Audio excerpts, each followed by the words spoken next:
Hey guys, welcome back to my channel. I'm ready to do my makeup and I figured that I would just do a quick short video. So last night I was at a dinner and someone asked me a question and I loved answering it then, but I figured I would record me answering it for all of you. So the question was, I was telling him that in my current role, this is my 5th role that I've had in the last 4 years. And he asked me, any tips? How did you do that? What in the world did you do? And so I tried to articulate it the best way I could. It's a little bit hard because some of it is not necessarily all me. Some of it is opportunity. That's just the way that things happen, but some of it was me. And so I want to talk a little bit about what I thought were the parts that I contributed to that allowed that to happen. The first thing that I think helped contribute to my success in some of the roles was just being ready. And I know that that seems kind of like cliche, but you know, expect for things to change. Be looking for where you see the tide going and then being ready for it. And I will tell you that in many of the roles that I've taken, I did not actually feel like I was ready, but my mind was in a place where I knew that if it came, I would do it anyway, even though I didn't 100% feel it was ready. So I think a lot of it is just mental confidence that, you know, if it turns out this way, or if this particular thing comes up, I'm just gonna go ahead and be ready for it. I'm gonna be in position. I remember getting close to people who I knew would eventually be my allies, and I, you know, talked to them. I tried to understand more about their particular thoughts on things. I tried to plant seeds with them, and I can't say that I was doing it intentionally necessarily, but I do remember just kind of making sure that I stayed close to the people that I thought could be helpful in the future.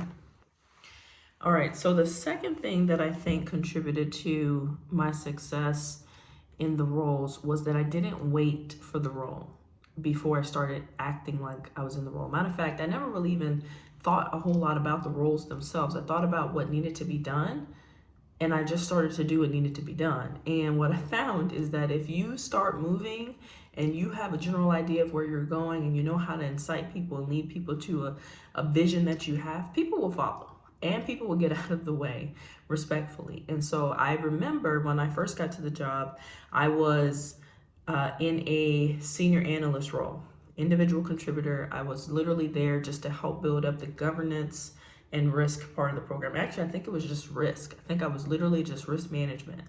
And that was my job title. It was like risk management analyst. You're here to help us assess risk. Okay, great.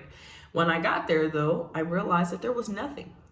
And instead of waiting for someone to come tell me not only what I was supposed to be doing, but what needed to happen broader, I was already thinking about that. I was already formulating in my head what some of the next moves and strategic places would be. When people came and asked, even though it wasn't my job, I had an answer. So it was so much more about what needed to be done and not just what I needed to do. I even remember at one point, I contacted my boss at the time and I asked him, and I said, I was like, so am I the lead? Because there were things that he was giving me that kind of made me feel like I was leading it, but I wasn't really the lead. And so I was getting a little bit confused. I was getting a little bit mixed signals. And so I remember asking him, and I said to myself, I was like, so the person that was here before, they were kind of in a lead position and they were kind of leading out this program. Is that what you see me doing? Or is that reserved for someone else, right? Trying to gauge. And he said to me, almost quote, he said something like, it's still yet to be determined who's going to be the lead. And I remember him saying that and thinking to myself, like, okay, so he's not quite sure it's me. Okay, fine. He's not quite sure if it's someone else. And I know a lot of people that would have heard that and said, okay, well, shoot then. Well, if it ain't me, then I'm just going to do my job. But I didn't take it that way. I took it to, okay, bet you still don't know. I'm still going to keep moving, because at the same time, while you figure that out, there's still chaos going on. So even if it's just to fill in, even if it's just to plant some seeds, I'm still going to keep rolling. That's always been my mindset. And so I literally did. I just kept rolling until eventually I became the lead. And so I didn't have to ask for it. It became natural. I was leading. I was doing the lead. So it wasn't like I had to go apply for that. No, that was what I was doing. No one else was doing it. When I got into the lead role, I remember I was doing just 2 departments at that time. I was doing governance and risk. So that was like policies and the risk assessment processes. I helped to kind of reestablish that. And I didn't have compliance, but I knew that compliance is supposed to be a part of governance, risk, and compliance, because why would it not be? That's literally the buzzword, right? Governance, risk, and compliance. So how can you be a governance and risk team without any ties to compliance? And at the time, compliance reported into a whole nother different org structure. It didn't make sense to me. I asked a few questions about it. I remember when I first got there, and I left it alone. I said, okay, I'm gonna come back around to that later. And so anyway, I went on ahead and did my G and my R, and I got it to a place where it was kind of what they wanted to see. It's not like it was where I wanted it to be, but I got it to the place where it was running. I said, and then there were some things going on with this C, the compliance side. They needed some help. Well, guess who was sitting there right there waiting, knowing that was going to eventually come? It was I. I sat there and I was waiting. So basically, long story short, the opportunity came to where they said, you know what, it's time for the C to be united with the G and R. And so at that point, I became the manager of G, R, and C. The third thing that I think contributed to my success, and I don't think people give this enough credit, is being humble but confident. Humble but confident. I truly do believe that my abilities and my talents are not my own. I really do truly believe that I have a purpose and a calling on this earth bigger than just a job. And I really stay rooted in that. And I understand that my talents and my gifts are not just for me, but for other people and for the glorification of the kingdom, really, if we want to get super biblical. So I've always had that running in the back of my mind, right? I'm not so great, right? God made me this way for a reason and a purpose, and I appreciate that. I love everything about me, but I really stay grounded and rooting into that part of my identity. And so the jobs themselves have never been my identity. They've been my avenue. They've been my means of communication, means of influence, essentially, right? Because those that don't know, my real passion is leadership and people, vision, and helping people to overcome their obstacles and their challenges. I just so happen to do that with people that work in cybersecurity, essentially, right? But I'm still very much grounded to the root of that calling. And I feel like as long as I'm doing that, I'm aligned to my purpose. And so at that point, I stay humble, because, you know, it's bigger than me. It's greater than me. It's not really even about me all the time. And I think that resonates with people. I have had many times where I've wanted to get the big head, and then something will come and it will re-humble me.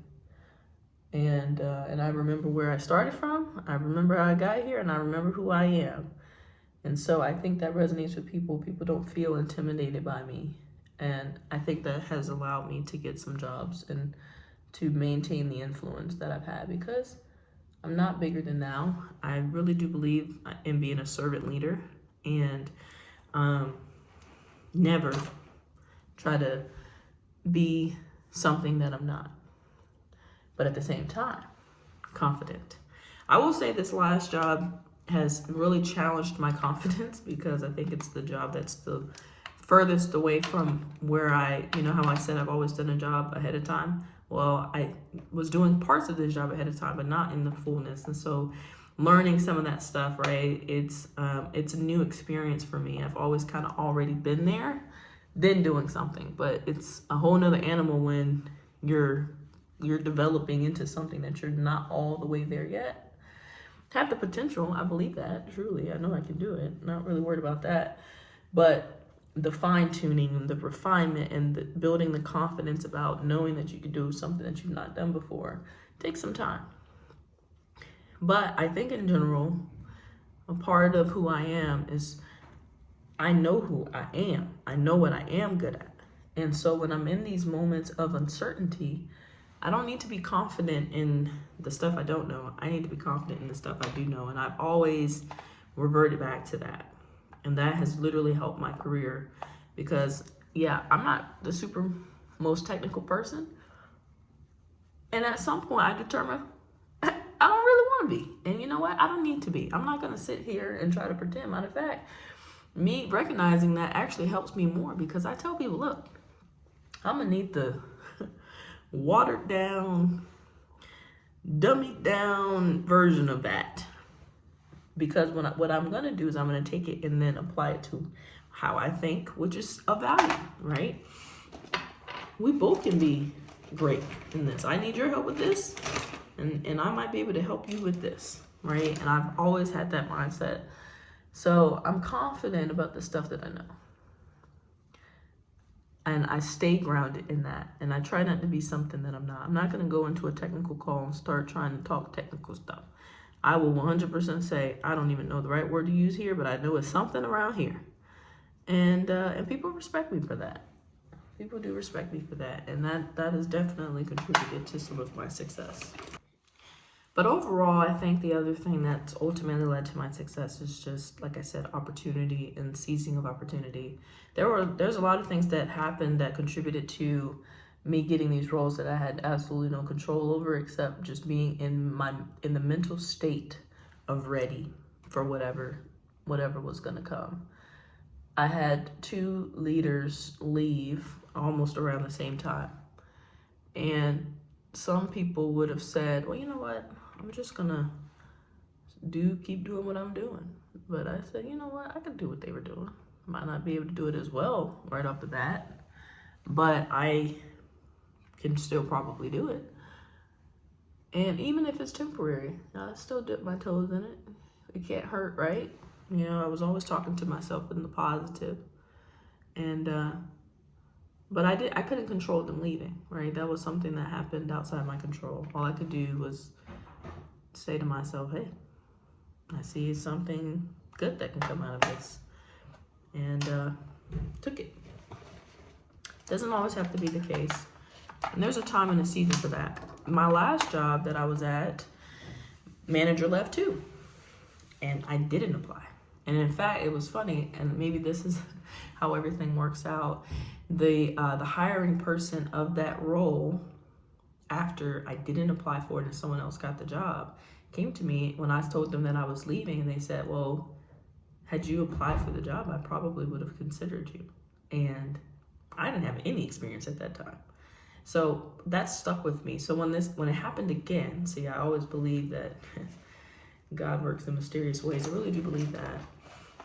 I was reminded of that very quick conversation that he had with me about that. So it won't happen again, you know? And so I've learned to just seize every opportunity and roll with the punches a little bit. And like I said, this new job has punches. And I would have been a lot more comfortable in the role that I had before with some of the lesser stress than I have now. But I'm here for a reason. Maybe it's temporary, maybe it's not. But it's not what defines me here. Because I'm gonna tell you, I'm still gonna be doing my purpose. I'm still leading and developing people and building a culture where people are happy and safe. And for me, that transcends every single thing else, right? So with that being said, that was a lot. That was definitely a lot. I would just say, chase it. Don't let nobody tell you not to chase it. If you feel in your spirit that there's something that you need to go after, that you need to pursue, if you know without a reasonable doubt that you can do something, do it. Just do it. Fight the urges to talk yourself out of stuff, and especially if you're a woman. And I'm not a D&I broadcaster, but I do understand the dynamics of people being in different situations, being impacted by those situations without even really realizing it. And I think one of the studies I read was that women won't apply or go after something that they don't feel 100% ready for, where men will go after any and everything, even if they know that they don't qualify for something. And so we tend to leave a lot on the table, but we got to fight through that. The days and the time have come where the opportunities are available, but you've got to want to seize them, and you've got to find them. But they're there. They're not out here removing the blockers for you. But that doesn't mean that they're making more. Sometimes you're making more. And so with that said, I hope that this video inspired or enlightened someone to keep on going, to seize every opportunity, to be ready before anyone else is ready. And if you have any questions about anything, please drop them in the comments and let me know. With that said, thank you for watching. I will catch you on the next one.